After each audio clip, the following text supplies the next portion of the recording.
Do you get frustrated at the end of tennis matches, either because you did not play as you wished or there were some bad line calls? If so, I have a simple mind trick for you. Hey, I'm Robbie. Welcome to Robbie Lobby Tennis Reflections playlist. I'm a passionate recreational tennis player living in Atlanta area, and I play 100 to 150 matches a year.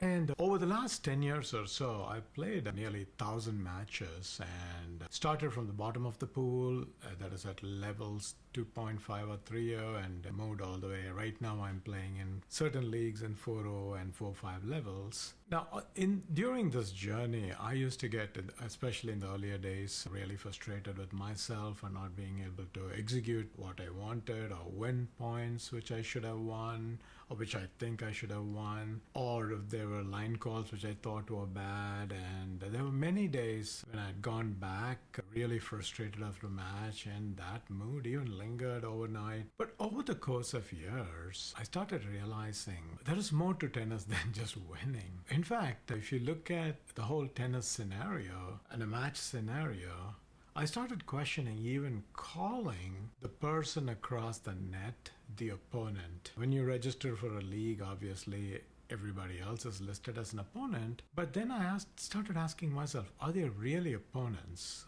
or are they my partners? Because these are people who, first of all, have similar interests as I do. And the reason is, if you treat somebody as an opponent, then your success largely depends on their failure or beating them. Whereas when you start treating them as somebody whom you respect and see on the court, it becomes a collaborate exercise where you just go out and have fun. So I started measuring things differently, because in reality, I'm not talking about high school, college level. The score or the outcome very rarely matters. And if you're playing regularly in whatever league, you will find your level where you're winning maybe half the matches and losing half the matches. So what does it really matter whether what is the real value of score, keeping track of score and having so much emphasis on score? So I started questioning that and started trying to consciously lose the urge to win a point. This is very hard, because even you can go and take all the lessons you want with tennis, but once you're on the court to play a match, most of us usually go into our defensive shells because we're scared. We want to win the point.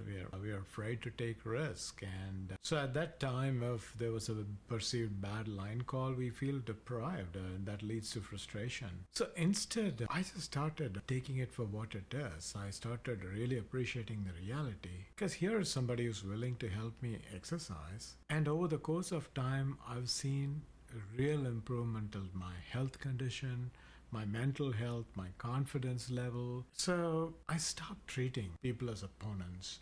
I started appreciating that they are truly partners and started treating them with respect all the way. I mean, right from the time when somebody reaches out to you for a match, scheduling, irrespective of how busy I am at work, I always prioritize my tennis match schedule invitations and respond immediately. The reason is the person on the other side is also trying to work their calendars, and usually people play multiple matches. So even showing respect over there started helping me to build respect for opponents right from the start. And when they come to play, greeting them, be at the parking lot or at the court, and casually chatting.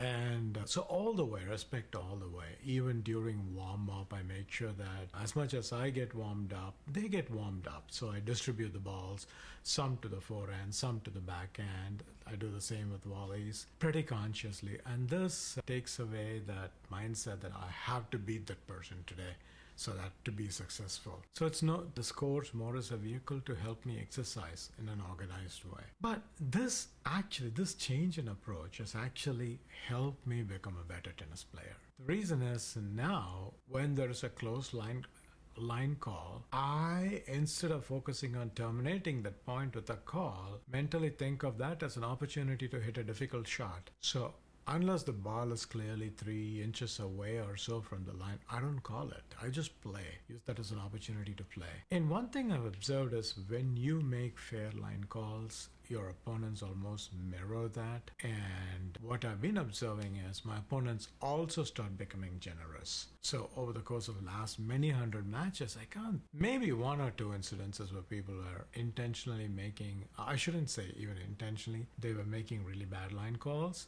But I attributed that more to their lack of awareness of the optical illusions of tennis ball and just went away with that.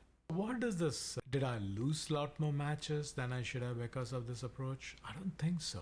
Just a few line calls here and there hardly influence the outcome of the matches at our level. But instead, it liberates me to experiment and play. But still, it's not like I'm 100% successful. It's the urge to win is so overbearing that all of us fall victim to it and we start going into our defensive shells.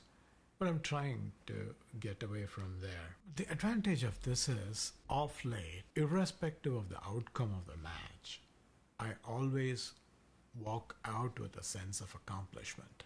It really doesn't matter whether I lost or not, but if I had played certain, or if I've been focusing on certain skills, and if I got to execute that better, I walk away satisfied. So the crux is, it's a very simple mind trick. Do not think of the person across the net as your opponent, but think of them as a partner who's helping you, who's donating their time, who shares your interest, and is donating their time to help you exercise and get better. So with this mind shift and treating people across the net with enormous respect that they deserve, it's completely helped me enjoy this sport of tennis in a very different way. I might have lost a few matches along the way, but I have tons of friends, which matters a lot more. So I hope this helped you. So consciously, like when you put a face on your person across the net, don't think of them as an opponent in recreational matches. See if you can view them as a partner, a sparring partner who's helping you to get better, and along the process is also getting better. Thanks for stopping by.